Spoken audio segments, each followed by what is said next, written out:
महाराष्ट्र के एक छोटे से गांव भूलवाड़ी में हर शाम सूरज ढलते ही अजीब सी खामोशी छा जाती थी। गांव के एक कोने में एक पुराना पीपल का पेड़ था जिसे गांव वाले मुंजिया का पेड़ कहते थे। कोई भी वहां रात के समय नहीं जाता था। लोग कहते थे कि वहां एक मुंजिया रहता है, एक ऐसा बाल आत्मा जो मरने के बाद संस्कार न होने के कारण भटकती है। गांव के बुजुर्ग दादाजी अक्सर बच्चों को चेतावनी देते, उस पेड़ के नीचे मत जाना, वहां मुंजिया है, वो तुम्हारा नाम पुकारेगा और अगर तुम पलटे तो तुम फिर कभी लौट नहीं पाओगे। गांव के ज्यादातर लोग इन बातों पर यकीन करते थे, लेकिन 21 वर्षीय राजन जो अभी शहर से छुट्टियों में आया था, इन बातों को पुरानी कहानियां समझकर हंस देता। राजन ने अपने दोस्तों शंकर, मनोज और विक्रम से कहा, तुम लोग भी कितना डरते हो इन मुंजिया फूजिया की कहानियों से। मैं तो कल रात खुद वहां जाकर देखूंगा क्या है। शंकर डरते हुए बोला, पगला गया है क्या? मुंजिया बच्चे की आत्मा होती है जो अधूरी इच्छाओं के कारण पेड़ से बंधी रहती है। उसने कई लोगों को गायब कर दिया है। राजन ने हंसते हुए जवाब दिया, अरे आत्मा होती तो क्या सीसीटीवी में दिखती। शाम ढलने लगी थी और गांव के लोग अपने घरों की ओर लौटने लगे, लेकिन राजन के दिमाग में कुछ और ही चल रहा था। वो उस पेड़ के रहस्य को खुद देखने की ठान चुका था। राजन अकेला हाथ में मोबाइल टॉर्च लेकर उस पीपल के पेड़ की ओर बढ़ा। रात की हवा में अजीब से हरन थी। पास के कुत्ते भौंकते हुए अचानक चुप हो गए। जैसे ही वह पेड़ के पास पहुंचा, उसके मोबाइल की टॉर्च खुद ब खुद बंद हो गई।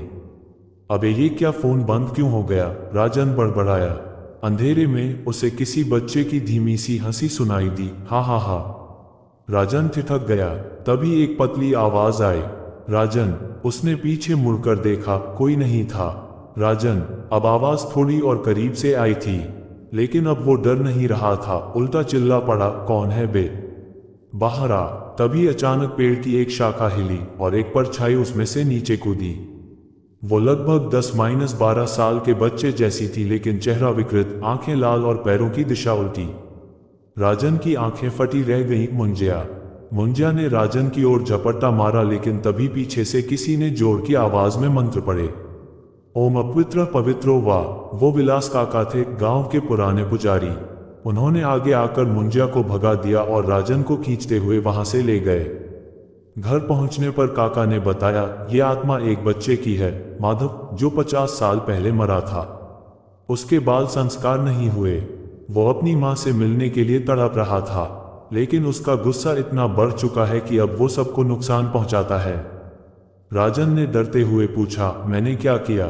तूने उसे पुकारा और वो अब तुझसे जुड़ चुका है। जब तक उसे मुक्ति नहीं मिलती, वो तुझे चैन से नहीं रहने देगा।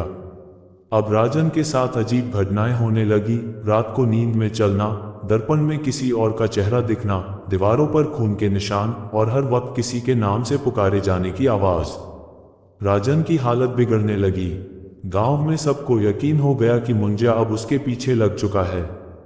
पंडितों और तांत्रिकों को बुलाया गया, लेकिन मुंजिया इतना शक्तिशाली हो चुका था कि किसी की एक न चली। एक दिन राजन की मां ने पुजारी विलास काका से विनती की, कुछ कीजिए, मेरा बेटा मर जाएगा। काका बोले, एक ही तरीका है, उस बच्चे की अधूरी इच्छा पूरी करनी होगी। उसकी अस्थियां अभी भी उसी पेड़ की जड़ों में हैं। उसे उसकी मां के पास ले जाकर अंतिम संस्कार करना होगा। राजन और गांव के कुछ बहादुर लोग एक रात पीपल के पेड़ के पास गए।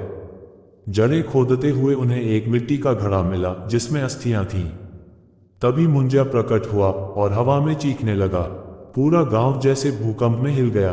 बिजली कड़कने लगी, लेकिन विलास काका ने जोर जोर से मंत्र पढ़ना शुरू किया, ओम त्र्यंबकम यजामहे।